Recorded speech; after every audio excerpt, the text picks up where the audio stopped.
साथ संगत जी, प्यार से कहना धन निरंकार जी।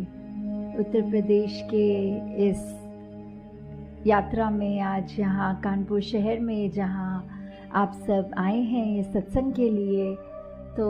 दातार कृपा करे कि ये जो मन का भाव है ये भक्ति का, ये सभी का ही एक और दृढ़ होता जाए, सबके जीवन में भक्ति मजबूत होती जाए। और पहले हम ये भक्ति की शुरुआत करें तो ये देखें कि क्या हमें अपना पता है कि हम कौन हैं, क्या हमें अपना असली रूप पता है, या सिर्फ इस शरीर को ही हम ये मान चुके हैं कि यही सत्य है। क्योंकि ये शरीर तो आज है और कल नहीं, तो फिर ये हमारी असली आइडेंटिटी जो है, हमारा असली जो एक रूप है, क्या हम उसके साथ जुड़ चुके हैं कि नहीं। हम हर एक के अंदर जो ये आत्मा है ये परमात्मा का अंश है, और ये परमात्मा हमेशा सत्य ही रहता है, हमेशा रहता है, कायम दायम रहता है। तो अगर हमारा शरीर कभी ख़त्म भी हो रहा है तो ये परमात्मा ने तो कभी नहीं ख़त्म होना, जो हमारे अंदर भी है। तो जीवन जीते जीते हम ये जब जान लेंगे कि कहाँ से आए हैं हम, कहाँ जाना है, और ये जीवन जीते जीते हमें किस तरह, किस खूबसूरती से अपने जीवन को जीना है, तो ये ही बात है कि जो मनुष्य जन्म जब मिलता है तो हम कैसे ये मानते हैं कि सबसे श्रेष्ठ हमारा ये समय चल रहा है और इसका भरपूर हमें ये फ़ायदा जो लेना है जीते जी ही लेना है। तो आज हरदेव वाणी के शब्द में ये जो पंक्तियाँ आ रही हैं, हाँ जी। सम करके जो देख रही है वो दृष्टि है संतों की, पूरब पश्चिम उत्तर दक्षिण कुल सृष्टि है संतों की। तो ये संतों का जो ये सलीका है वो क्या है कि हर एक में कोई भेदभाव नहीं देखना। हर एक में जब ये पता लग गया है कि हर एक के अंदर वही परमात्मा है जो हमारे अपने अंदर है, तो फिर चाहे दिखने में कितने भी हर कोई इंसान एक दूसरे से अलग लगते हों, चाहे स्वभाव में फ़र्क होगा, तो भी ये भाव मन में रहेगा कि ये समदृष्टि रहे, एक जैसा हर एक को देखना, हर एक के साथ वो ट्रीटमेंट करना कि कैसे हमें व्यवहार में अपने वो फ़र्क नहीं लाना। चाहे कोई अमीर है, गरीब है, या किसी और तरह से अलग हैं, चाहे विचारधाराएं अलग हों, चाहे वो अपने रिलीजियस बैकग्राउंड से अलग हों, या कोई भी उस तरह से फ़र्क है अगर किसी में और अपने में, तो कैसे हमें ये फिर भी निगाह समदृष्टि की ही बनानी है कि हर एक ऐसा है जैसा मैं खुद हूँ, हर एक को मैं उतनी ही इज्जत दूँ जितनी मैं चाहता हूँ कि मुझे मिले। तो वो निगाह जब होती है, और वो निगाह आ भी हमारे चरित्र में तभी सकती है जब हम खुद पहले एक वैसे संत का जो जीवन है वो अपना पाएं कि कैसे हमारे मन के भाव, हमारे दिल के अंदर क्या है, वो हम समस्त पूरे विश्व में एक एक इंसान जो है किसी भी बैकग्राउंड के, उन तक जब ये प्यार कर पाएं इस तरह कि चाहे वो कहीं पे भी पूरे विश्व में रहते हों, फिर भी हमें यही देखना है कि ये इंसान सब अपने हैं। हाँ जी। इनकी दृष्टि नर नारी में परमेश्वर को देख रही, इनकी दृष्टि सारे जग में जगदीश्वर को देख रही। तो ये जो है नर नारी की बात यहाँ एक उस तरह ली जा रही है कि ये जो अगर जेंडर है कि एक हम शरीर एक नर के शरीर में आए हैं कि नारी के शरीर में आए हैं, तो शरीर का और आत्मा का तो वो कोई उस तरह मेल, उस तरह की जो बात है कि हर एक के अंदर एक ही नूर है, चाहे नर में हो चाहे नारी में, ये आत्मा तो एक ही है। आत्मा का तो कोई जेंडर नहीं होता, आत्मा नर या नारी नहीं होती। तो भी ये जो जहाँ पहले भेदभाव की बात आती है, तो कभी कभी समाज में देखा जाता है कि ये स्त्री और पुरुष करके भी अगर कोई फ़र्क की निगाह रख रहे हैं, अगर इसलिए मन में कोई ये नफ़रत के भाव जन्म ले रहे हैं कि एक इंसान नर है और एक नारी है, तो उसका भी जो फ़र्क की बात आती है वो नहीं करना। ये इक्वालिटी की जहाँ बात आती है, क्योंकि हम जिस नूर से उपजे हैं वो ही नूर सभी में है, चाहे वो नर तन में हो नारी तन में हो। तो हमें यहाँ बात वही है कि एक निगाह की बात है कि जब हम ये देखते हैं कि हमारे अंदर जो एक भाव है, मन से उठा हुआ, एक मन में जन्म लेता हुआ भाव, उसी को हमने उस तरह एक चैनलाइज करना है कि हमारे भाव भी जो हैं वो हमको क्या दर्शाना चाहते हैं, क्योंकि हमारी निगाह वही देखती है जो हम देखना चाहते हैं। तो वही बात कि जैसी दृष्टि वैसी सृष्टि वाली बात, कि हम अगर फ़र्क देखना चाहेंगे तो फ़र्क दिखेगा। अगर हम ये मानेंगे कि हर एक में वो स्पेशल एक व्यक्ति है, हर एक के मन के भाव स्पेशल हैं, तो फिर हमें वो भाव भी नहीं दिखेगा। हाँ जी। संत जनों की दृष्टि में तो खरा न कोई खोटा है, ऊंच नहीं है नीच नहीं है, बड़ा न कोई छोटा है। तो ये संत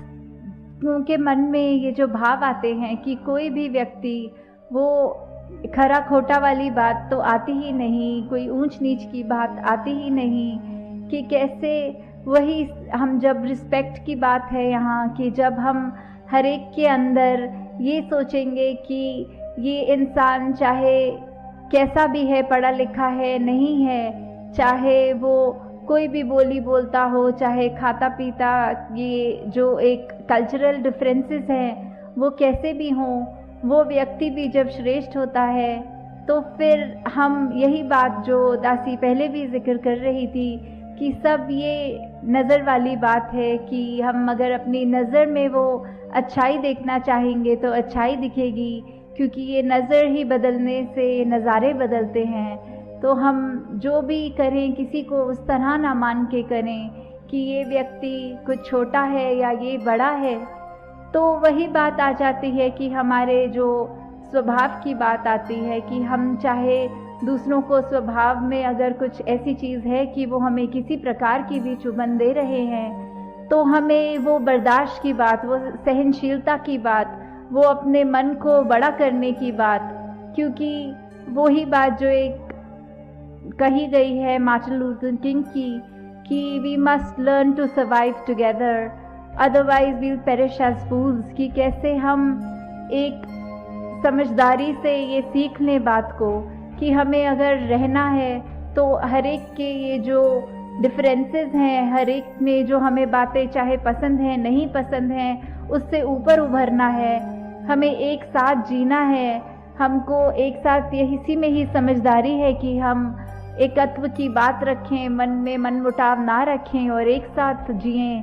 वरना तो फिर अगर हम जिएंगे भी तो वो बात ऐसी आ जाएगी कि हम एक दूसरे से ही तकरारें करते रहेंगे, एक दूसरे से ही इतनी नफ़रत, इतना वैर, ऐसे भाव मन में बसा लेंगे तो दूसरे के साथ हम रह नहीं पाएंगे और इससे नुकसान सिर्फ़ और सिर्फ हमारा है। तो हमें सिर्फ यही बात को ध्यान रखना है कि कैसे हम अपने जीवन में जहाँ एक साथ जब तक रहेंगे, अपने आप का भी कल्याण वही है हमारा, हम सबको फिर एक ही बात एक मानकर साथ ही रह पाएंगे। जब तक हम एक नहीं मानेंगे, अपने आप को एक को देखेंगे नहीं, तब तक हम फिर एक होकर जी नहीं सकते। फिर चाहे वही बात आती है कि अगर उदाहरण के तौर पे कुछ व्यक्ति अगर एक कमरे में बंद हों तो कुछ समय बाद वो अगर एक दूसरे के व्यवहार की वजह से एक दूसरे पे चिल्लाना शुरू कर दें या ये नफ़रत करके लड़ाई शुरू कर दें, तो फिर वो कुछ ही व्यक्ति एक कमरे में चाहे हों, वो नर्क का रूप ले लेता है वो एक कमरा भी। और यहाँ आज सत्संग में भी जैसे देखा जा रहा है कि सब इतने प्यार से बैठे हैं, चाहे आसपास जो बैठे हैं उनको जानते भी नहीं, फिर भी उनकी चरण रज लेके उनके चरणों में शीश झुकाने वाली बात, फिर भी वही बात कि ये सब हमसे श्रेष्ठ हैं और ये हमारे जैसे भी हैं। तो वही बात आ जाती है कि हम अगर एक साथ रहेंगे, एक साथ हर एक के मन में प्यार होगा। सत्संग के दौरान भी सिर्फ यही बात आ रही थी कि कैसे हम अपने जीवन को संवारने के लिए ये प्यार ज़रूरी है जीवन में लाना, क्योंकि बिना प्यार के तो ये फिर ज़िंदगी जीनी पॉसिबल ही नहीं है। ये लव इज़ गॉड वाली बात आ जाती है कि प्यार अगर नहीं है तो फिर ज़िंदगी ही क्या है। हाँ जी। दृष्टि ना मजहब की होती, संत जनों के पास है, एक नूर की उपज है सारी, इनको ये एहसास है। तो हम अगर अपने मन में अपनी आस्था के साथ कहीं पे भी मानते हों, चाहे वो किसी भी धर्म में, मज़हब में या कोई भी धर्म स्थान पे जाकर हमारी आस्था है, वो एक निरंकार के रूप में जब हमने अपना रिश्ता बना लिया, हमने ये एक एहसास जोड़ लिया, ये पहचान कर ली, तो फिर बस हमारा ये निश्चित है कि हमने ये रिश्ते को ही गहरा करना है। और ये ज़िंदगी में प्यार देकर, रिस्पेक्ट देकर, हर एक को चाहे वो कैसी भी मान्यताएं रखते हों उनको अपनाकर, क्योंकि जब तक हम ये बात मन में नहीं रखेंगे, हम इस तरह खूबसूरती से भिन्न भिन्न होने के बावजूद भी नहीं जी पाएंगे। हाँ जी। समदृष्टि से सदा विचरते ज्ञानी जन संसार में, कहे हर देव के प्यार बढ़ाते लग जाते उपकार में। तो यहाँ ब्रह्म ज्ञान की जहाँ बात आ रही है कि कैसे जीवन में हम जब ब्रह्म ज्ञान का ही आसरा लेंगे, जब हमें ये पता लग जाएगा कि ये परमात्मा जो हमारे अंग संग है, कैसे हमने इसमें रचे रहना है, इसके एहसास में डूबे रहना है। और जब तक हम ये एक एहसास, ये डर, ये उस तरह से अपने पल पल में ये याद रखेंगे कि परमात्मा जो अंग संग है और हमको इसने इतना कुछ जीवन में दिया है और अब हमें ये ब्रह्म ज्ञान की दात मिल गई, तो अब हम अपना जीवन कैसे जिएं। जब ये बात आती है, मन मुटाव हमारे ख़त्म हैं और हमें सिर्फ ये करुणा मन में रख के हमें औरों के लिए सुखदायी जीवन अपना भी करना है और औरों के जीवन में भी जहाँ खुशियाँ बांटने वाली बात आती है, तो ऐसे गुण ये संत युगों युगों से सिखा रहे हैं कि कैसे हमें सिर्फ इंसान है तो इंसान बने, ये मानवता को हम इस तरह दृढ़ कर लें अपने अंदर। तो हमें यही बात याद रखते हुए हमेशा कि ये एक इंसान का चोला मिला है, तो इंसानियत अपनी हमेशा कायम रखें। हम फिर किस तरह के भी हों, हमारा नेचर जैसा भी हो, हमारा एक जो स्वभाव में थोड़े डिफरेंसेस होते हैं, जैसे किसी को अगर ये चॉइस होती है कि किसी को खाने में चावल पसंद है तो किसी को रोटी, उस पे भी हमें फिर वो भेद नहीं करना होता, क्योंकि हर इंसान जैसी भी सोच अपनी रख रहा है, वो कितनी भी अलग सोच हो तो भी वो एक अलग महक देता है। जैसे कुछ दिन पहले भी दासी ने ये शायर का लाइंस रखी थी और आज फिर आपके चरणों में रख रही है कि चमन में इख्तिलाते जो ये खुशबू होती है, इसमें जो तरह तरह की खुशबू होती है, इसको हमने एक्सेप्ट करना है, तो उसी से बात बनेगी हमारी। नहीं तो फिर हम यही मानते रहेंगे कि हमारा होने से ही अगर संसार है तो फिर वो एक खूबसूरती नहीं आएगी। और अगर एक हम ये मानेंगे कि हम नहीं, दूसरा उसका कल्चर, उसका पहनावा अगर वही प्रायोरिटी है, तो फिर वही बात है कि हम ही हम हैं तो क्या हम हैं, तुम ही तुम हो तो क्या तुम हो। तो यही बात कि हम हमेशा अपने जीवन में ये सोच रखें कि एक एक इंसान जो है ये परमात्मा ने ही रचा है, हर एक को उसी आदर से, उसी रिस्पेक्ट से, उसी भाव से जब तक हम देखें कि उसके अंदर भी वही परमात्मा है, हमारे अंदर भी वही परमात्मा है, तो फिर हम एक जीवन अपना जहाँ बहुत ही अच्छा काट लेंगे, वहाँ ये मानवीय गुण हमारे अंदर आएंगे। ये हमारी नज़र ऐसी हो जाएगी कि फिर हम एक इतनी वैरायटी होने के बावजूद ये हार्मनी वाली बात आती है, ये वननेस वाली बात आती है। ये दीवार रहित संसार, मनों में जो दीवारें बना दी हैं हमने स्वयं ही, वो गिराने पर ही बात बनेगी। तो दातार कृपा करे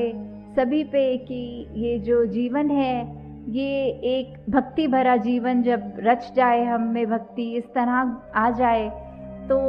वो जीवन ही हमारा एक असली मायने में ज़िंदगी जीने की बात आती है। हमें अपने अंदर वो खूबसूरती रखनी है, और सिर्फ वो दिखावे के लिए नहीं, वो सिर्फ एक अपना अच्छा व्यवहार सिर्फ इसलिए नहीं कि हम घर के अंदर घर वालों के साथ तो बुरा पेश आएँ और बाहर आते ही एक अपनी बॉडी लैंग्वेज ऐसे दिखाएं कि बहुत नम्रता है हमारे अंदर, बहुत हमारे से श्रेष्ठ तो कोई है नहीं, तो नहीं, वो दिखावे के लिए अपने नेचर में एक फ़र्क नहीं लाना है। हमें सिर्फ इसलिए नहीं कि हमारी वाहवाही हो जाए, पर हम अपना जीवन सफल तभी कर सकते हैं अगर हम अपने मन को बदलेंगे, और मन के अंदर से ही पहले अच्छाई भी शुरू होती है और बुराई भी शुरू होती है, फिर वो हमारी सोच बन के हमारे कर्मों में कैसे ढल जाती है। तो हमें इसी बात का ध्यान रखना है। हर जगह परमात्मा है, तो हम परमात्मा जैसे क्वालिटीज़ को, अपने गुणों को अपने जीवन में डालें। वो गुण, वो एक ठहराव वाला जो जीवन है कि किसी के कुछ कहने पर हमने उससे लड़ाई नहीं करनी, हमने शांति रखनी है, वो मन को अपने भी नहीं दुखाना, किसी दूसरे को कड़वे वचन बोल के उसके मन को भी नहीं चोट पहुंचानी। तो दातार कृपा करे कि जैसे ये सेवा भी, सुमिरन भी, सत्संग भी सबके जीवन में है, और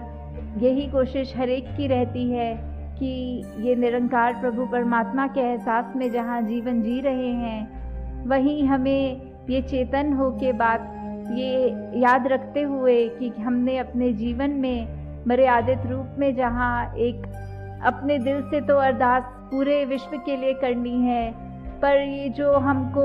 एक खुशी का भी समय है उसमें भी ये शुक्र करना है, और जो समय हमारे को हमारे अनुसार नहीं लग रहा उसमें भी हमें यही बात, यही मन के भाव परमात्मा से रखने हैं कि जो दिया है बहुत अच्छा दिया है। तो आगे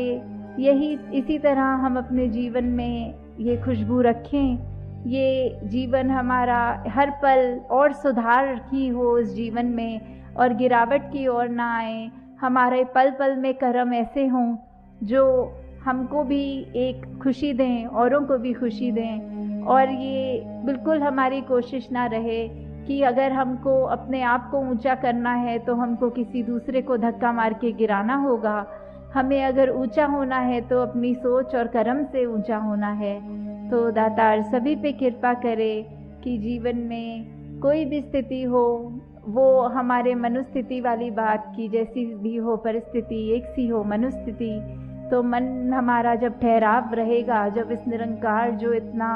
ठहरा हुआ है उसके साथ जुड़ेगा, तो हमारे जीवन में ये रेस्टलेसनेस, ये उथल पुथल के जो समय में भी होता है, वो भी बहुत अच्छा समय आराम से कट जाता है। उसमें भी वो मन में कोई परेशानी नहीं आती। तो हमें इसी तरह ये सिमरन का आसरा लेते हुए सत्संग का, सेवा का अपने जीवन को आगे से आगे बढ़ाना है। साथ संगत जी, प्यार से कहना, धन्यवाद जी।